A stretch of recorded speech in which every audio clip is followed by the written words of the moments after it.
है दोस्तों, एक बार सोचिए तो, जहां दुनिया के हर देश फेसबुक, व्हाट्सएप, गूगल या यूट्यूब पर डिपेंड करके अपनी डिजिटल डेवलपमेंट का रास्ता ढूंढ रहे हैं, वही एक ही देश है जो इन सबको एक तरह से उंगली दिखाता है। फेसबुक नहीं, गूगल नहीं, व्हाट्सएप नहीं, फिर भी चाइना एक कदम भी पीछे नहीं है, बल्कि टेक्नोलॉजी के दुनिया में आज वो अपना राज कर रहा है। जब सब लोग इन सोशल मीडिया के बिना एक घंटा भी नहीं निकल सकते, तब चाइना इन सबको नजरअंदाज करके भी दुनिया के सबसे ताकतवर टेक्नोलॉजी सुपर पावर कैसे बन गए, आज आपको बताएंगे उसी चाइना की कहानी। और दोस्तों, अगर अपने चैनल को सब्सक्राइब नहीं किया है तो कृपया सब्सक्राइब कर लीजिए।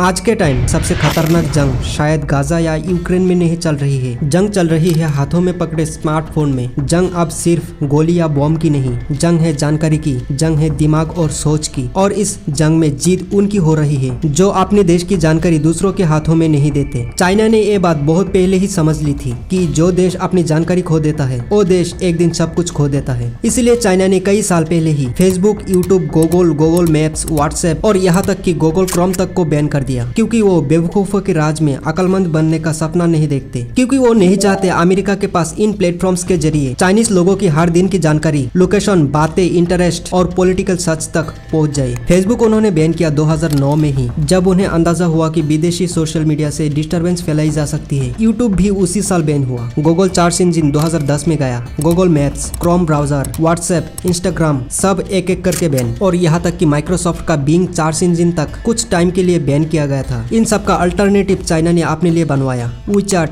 बाइडू, यूकू, क्यूक्यू, एलिपे, वीबो सब अपना है। चाइना में कौन सी पोस्ट वायरल होगी ये भी सरकार तय करती है। किसी के दिमाग में बाहर से कोई एजेंडा नहीं घुसा सकता। यहाँ चाइना के नए जनरेशन का एक हिस्सा बिजनेस के लिए कंट्रोल स्पेशल VPN से फेसबुक, यूट्यूब चला लेता है, लेकिन वो भी कंट्रोल्ड तरीके से। दूसरी तरफ साउथ ईस्ट एशिया के देश रोज खुशी खुशी अपना दिमाग के चाबी दे रहे हैं विदेशी कंपनीज को। इससे इन लोगों के हर मूवमेंट को गूगल मैप से ट्रैक किया जा रहा है। कौन कब कहाँ जा रहा है, क्या खा रहे हैं, किस से बातें कर रहे हैं, किस में इंटरेस्ट है, यहाँ तक कि किसको पसंद करते हैं, ये भी मालूम है। हम सोचते हैं कि अपने दिल की बात पोस्ट करना आजादी है, लेकिन वही बातें बन जाती है AI मॉडल के ट्रेनिंग डाटा का हिस्सा। Marketing companies, analysis tools, ads और पॉलिटिकल प्रोपेगेंडा के लिए एक मशीन है ये। याद है 2016 के US इलेक्शन और कैम्ब्रिज एनालिटिका का स्कैंडल? तब तो फेसबुक ही रेस्पॉन्सिबल था। आज भी ये सब हमारे फोन के अंदर घुस के जान लेते हैं कि हम क्या चाहते हैं। ChatGPT, गूगल, यूट्यूब, इनका ट्रेनिंग डाटा कहाँ से आया? हमारी सर्च हिस्ट्री, पोस्ट, कमेंट्स, ये सब से। यही डाटा बनता है एल्गोरिदम, जो बदल देता है हमारी सोच,